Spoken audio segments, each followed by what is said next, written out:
Hi, I'm Christina Crowley-Arkley. I'm a Canadian dairy farmer's daughter, strategic marketing and communications entrepreneur, and your host for Country Guides podcast series. With a renewed focus on your farm, your conversation, I sat down with farmers across Canada to talk about their stories of success and failure, what keeps them going every day, and how they're positioning themselves and their farm for generations to come.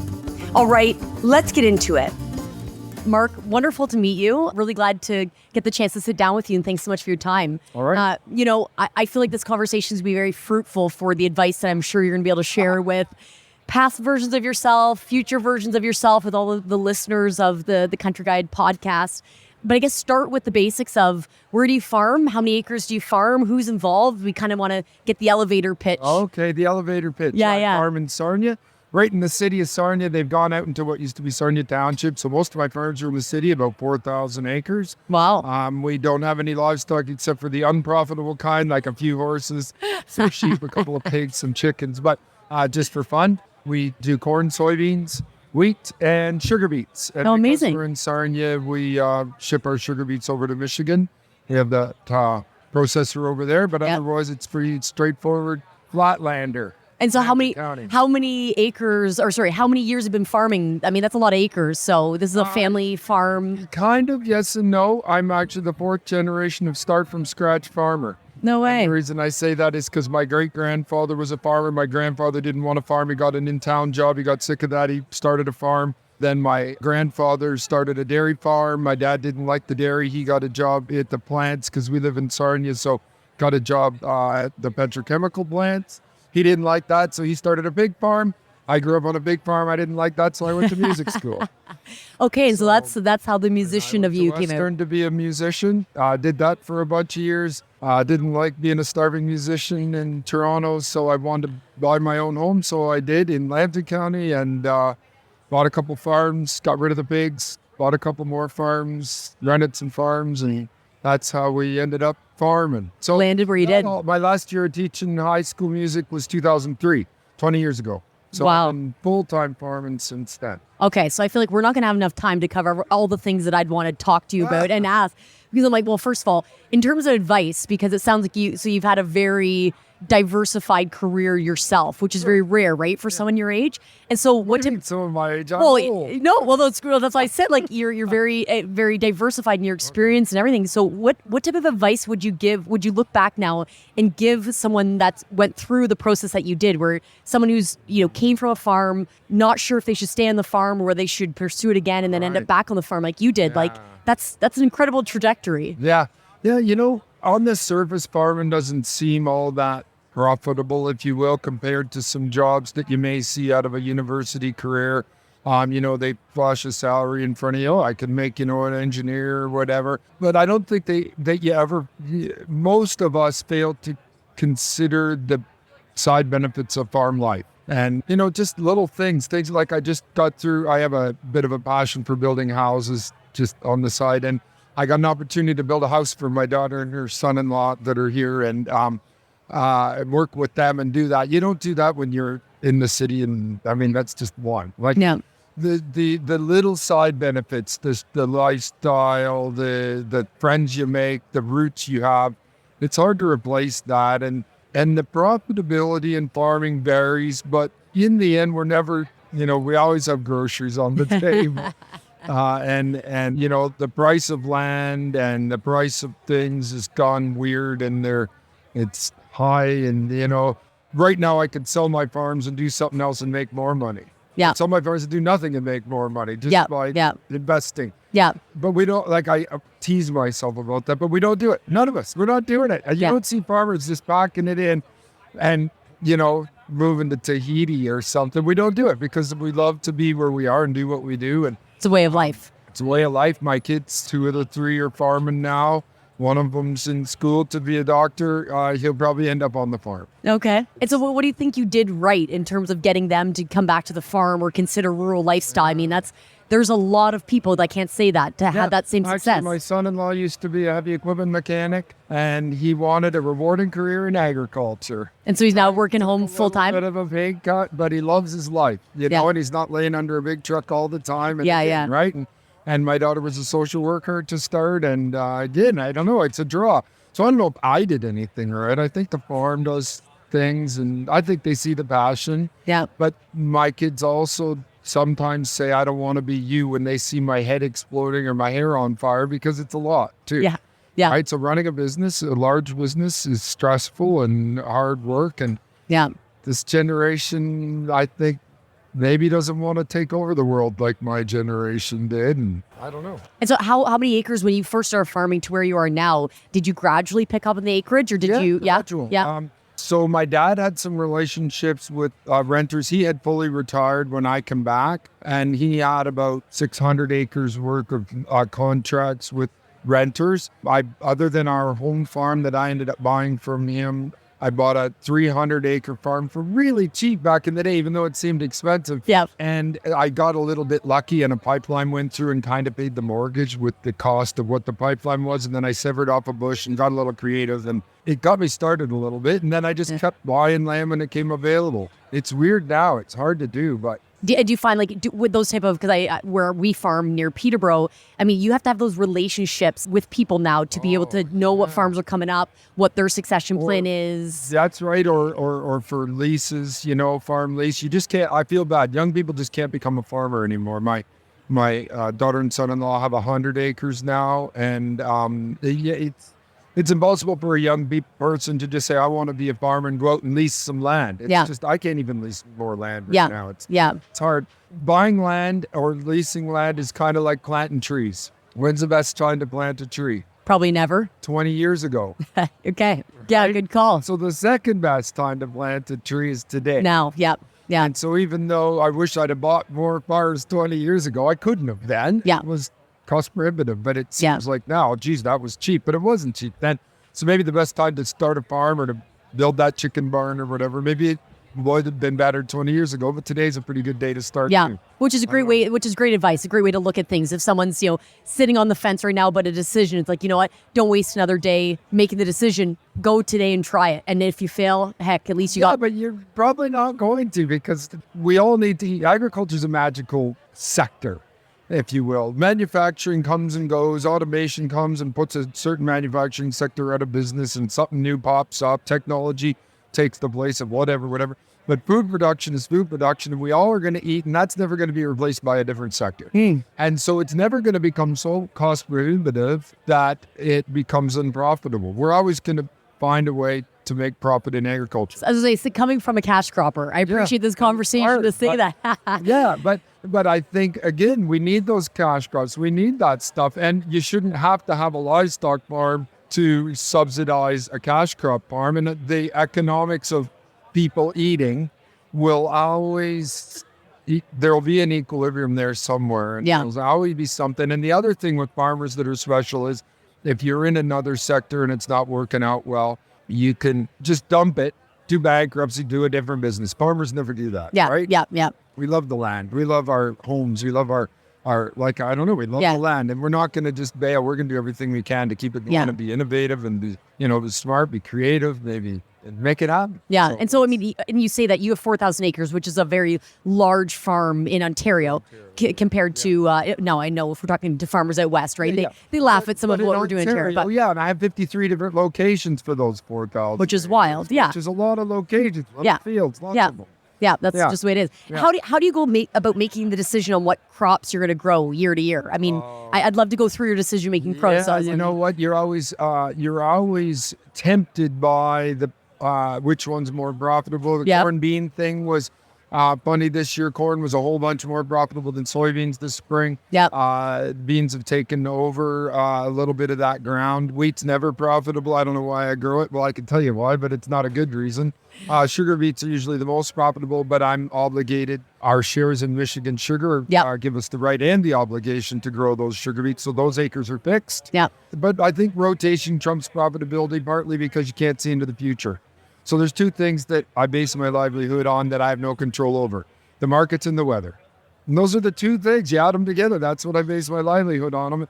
And I don't have any control over either of them. And so in the spring, you don't know what the weather's going to be like, which crops or varieties are going to be do better based on the weather patterns you're about to get. Yeah. Nor do you know what the markets are going to do in the marketing year that you're embarking on in the spring. So I stick tight to my rotation. I flex it a little bit based on, I wanted to plant corn here, but now it's June and I never did get it in. Okay, forget that. Yeah. But for the most part, I stick to my corn, soybean, wheat, sugar beet rotation. The only way to make wheat profitable is to precede it have it precede sugar beets. Yeah. So you can till the ground and get some fertility on there and loosen things up and make my highest value crop better. Because wheat's a funny crop. You should grow it, but never called a successful year growing wheat necessarily. I double cropped a little bit of it this year. That was a winner, but other than that, or just whatever, it is what it is. I was gonna say you brought up two really good points that your lifestyle is sustained by markets or weather, and you seem pretty positive talking about that, considering it's something that we have no control over.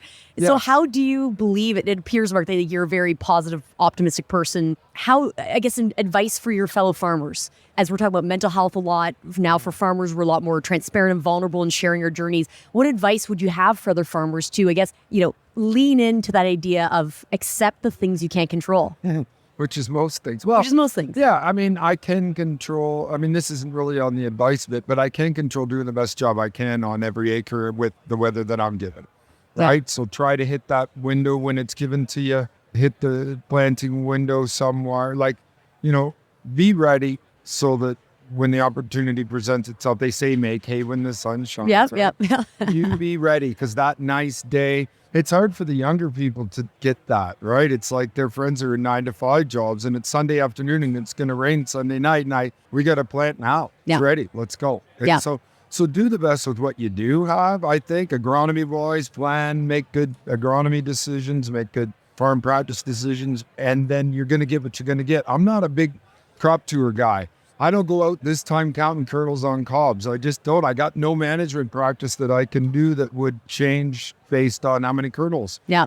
Lots of guys spend a lot of time. So the mental health thing, this is just me. I spend a lot of time not around other farmers. I spend a bunch of time at the bar with a saxophone in my hand because I play still. Oh, amazing. So I play music. You have another outlet that you can, So I live at the beach because we're in Sarnia. So I live on Lake Huron. I go to the beach. Go to the bar, not like to play. Yeah. Sometimes. But I have a really good group of friends and I exercise a lot as well. And so I good think for you. Just doing a ton of positive peer pressure exercise groups and non-farm. I think if you stay home on the farm too long, it starts to get at you. As we all just lived through with the pandemic, right? That was probably the longest that a farmer has ever spent on their own land for a certain period of time, because most farmers love to get out, get to the outdoor farm show. And COVID that we could mostly just do what we had to do, but there was a lot less saxophone playing and a lot less crop tours for many other farmers. Yeah. So I think just getting out and doing other things is really important. Yeah. Who would you say, too, Mark, that you rely on for, so it sounds like from a personal standpoint, it sounds like you have a well-rounded group of friends, network that you can rely on for your mental health. From a professional standpoint, for the cropping side of things, who do you rely on for help to know what's going on? What should I be doing? Advertisement in my agronomist is just a farmer too, but he mostly is an agronomist. Yeah. And he calls himself your fourth man in farming. Okay. It's Chad Good one. Anderson, and he calls himself your fourth man because he thinks that, I think that's self-deprecating. He's almost the first man, but he says you rely as a farmer on 4 professionals. You need your accountant, you need your lawyer for, real estate deals and whatever else. What is it? He says your accountant, your farmer, your banker, and your agronomist. Very smart advice. To me, the agronomist is almost the first man in a lot of ways. But I can't possibly go to all the meetings, know all the newest things, know all the fertility stuff, memorize all that stuff. Just like I have an MBA as well, and so I know a lot about accounting and everything, but I don't want to be the accountant. Yeah. So, I make the accountant do the accounting things. I know lots about agronomy. I've been a farmer for, a long time. Yeah. But Chad knows more. So I think having those professionals you can count on is really, really important. Yeah. And I would say the agronomist is number one. I call it, Chad's great because he wants you to call him on the phone and ask questions, right? Which he obviously does his job well then, if you want to talk to him and you seek out advice from him. Yeah, Chad, I'm thinking about planting barley this week after the sugar beets. I'll sneak that in. What's the population of that again?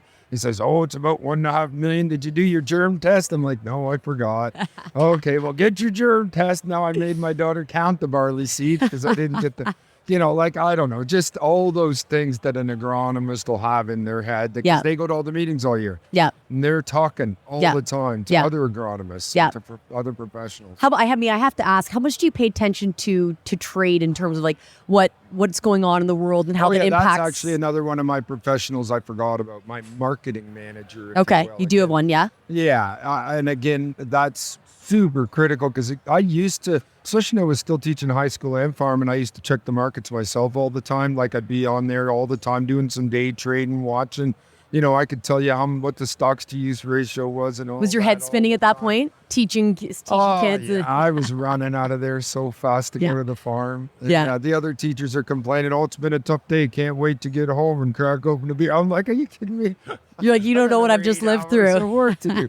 But some farmers like that. It's their hobby. But you just, again, the marketing professionals are spending all day in front of the screen. And especially if they're a private marketing professional that isn't necessarily also got a second master of trying to sell you for their company. Those guys are as important as the agronomist. I told you there's two things I have no control over, the markets and the weather. Yeah. Well, the weather, my agronomist helps manage that the best I can. My marketing professional helps me market, work with what you got on the marketing side. Yeah. It allows you to just get back to the field and do what you do best, which is growing. The phone call. I think the prices are up. Should I sell? No, this is the backstory. These are the fundamentals. This is the technicals. Yeah. So obviously a big piece of cash cropping is obviously the equipment side of things, right? Like you can't do what you do and be as profitable, knock on wood, depending on what year. Good interviewer. You moved through all the good things. I never would have thought of all these. So the machinery, I mean, I always love to know, how do you go about making the decisions you do? I dare to ask what color you drive, like, sure. You know what? I'm not a gearhead. I'm not one of those motor guys. Like, I don't shine my truck. Like, I don't care. Okay. I really don't, which I think actually really helps. My son-in-law cares a little more than me. Like, he's a gearhead, him and his buddies. But he's like, oh, look at that truck.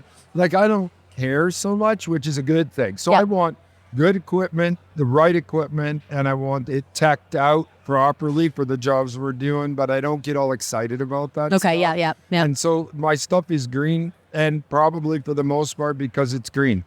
That's why it's green. Like, it's just like, well, you stick with what you know, right? Yeah. But it's not new. It's not old either, but it's not new.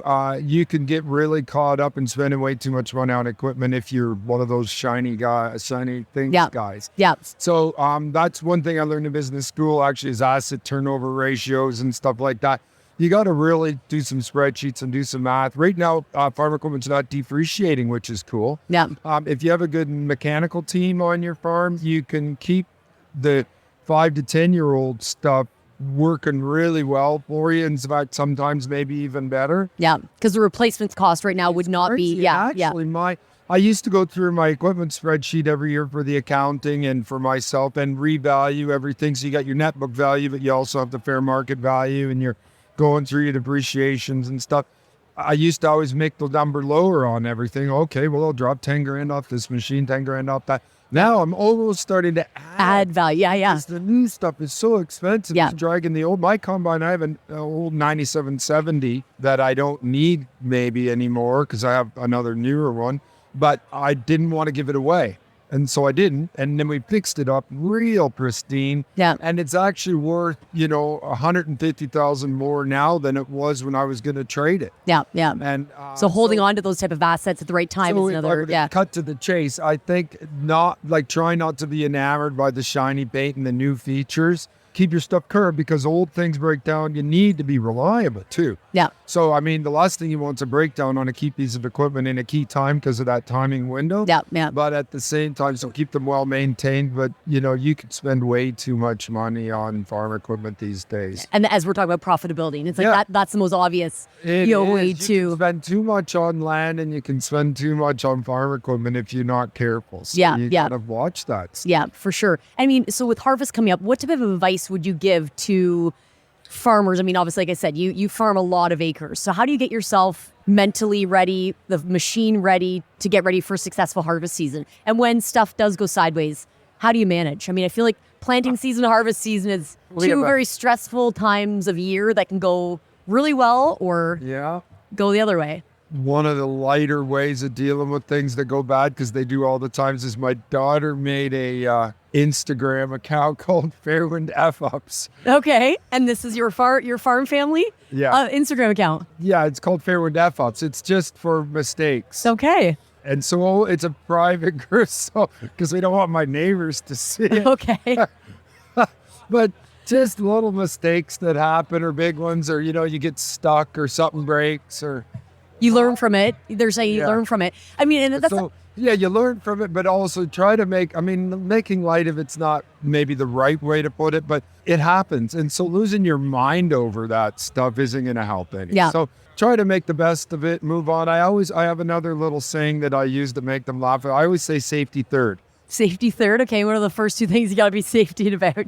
Do it right, do it neat, and do it safe. And chances are, if you're doing something right and you're doing it neat, you're likely doing it safe. Yeah. So we joke because safety third, we say that when someone's standing where they shouldn't be or doing something dangerous. Oh, safety third. Yeah. But if you think about every job as being neat and right, like how can I do this quickly, or how can I, use a bunch of bale wire and zip ties for this job? First of all, it's not going to last. Second of all, it might hurt somebody or whatever. So I'd rather take twice as long, almost always, to fix something right and do it neat. Put your tools away, put your hoses. I get so mad. Hydraulic hoses, just plug them in. Who cares? But now you can blow a hydraulic line because they didn't be neat. Yeah. Yeah. So, right? Do it I neat. love Keep that. Your tractor cab neat. Keep your, your work area neat. Yeah. And chances are it'll be safe. What advice, I guess, would you give to the farmer right now who, again, is not sure which way to go? And I guess you seem very optimistic about what you're doing. And so what excites you about the future of agriculture, and how would you give that advice then back to someone who right now who's not sure about where to go with farming? I mean, I feel like you're a person that should probably talk to a lot more farmers about their way of life. Yeah, I guess. Yeah. So as you're asking, I'm thinking way of life for sure. The second thing for sure is that magical economics of agriculture versus everything else. People will always eat. Yeah. And so if you're in the top third of your colleagues, if you're better than 2/3 of your neighbors or your colleagues across the world or whatever, so if you do maybe just a little better job, or your agronomy's just a little better, your timing's a little better, maybe you spend a little less money on that shiny new 8R that you didn't really need, or, so if you're in the top third economically and agronomically, you will make a money and you will make a profit in this business. Yeah. Take small bites. Don't ever take one that if it's not the right bite, it's going to burn you. Just keep taking small bites. And never make choices that are the big win that could also be the big lose, right? Yeah. Just keep nibbling away. Yeah. Because it's agriculture, we have great safety nets. Crop insurance is a real good deal. And so it does protect you against that weather unknown. Yeah. And our government's pretty good at having disaster relief programs as well. And so if it's a broad disaster and you're in the top third, you'll be all right. And again, we have a huge equity in our farm. Make sure you count what that is. Use it wisely. You'll be all right. I don't know. It's going to be here. It's an industry that will always be here. And it's like 20 years ago is the best time to plant a tree thing.